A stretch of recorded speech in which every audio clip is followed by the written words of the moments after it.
خب کادوها رو باز کنیم. عمه نازنین نبات چی آورده؟ باز شود دیده شود. گوشواره طلا آورده. گوشواره داشت. زحمت کشیده عشقم. مرسی. کادوی بعدی از طرف خواهر عزیز خودمه. چی آورده؟ نازنین پارمیدا اداد رنگی 6 رنگ آورد. الهی من قربون تا خواهر. ببین میگن خاله مادر دومه همین. زنین پارمیدا سریع برو خاله رو ماچ کن. انمو عطیه سادات ببینم چی آورده.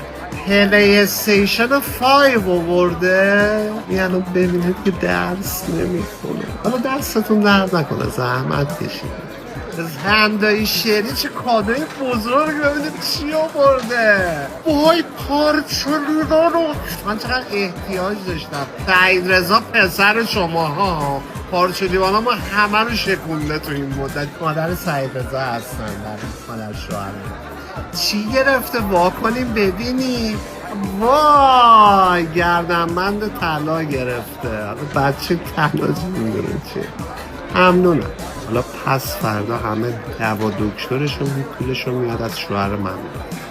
مامان الهی برای تو بمیرم. یه تراول 50 عشقی. 4 تا صفر رو فهمیدید که بچه ها میخوان بردارن.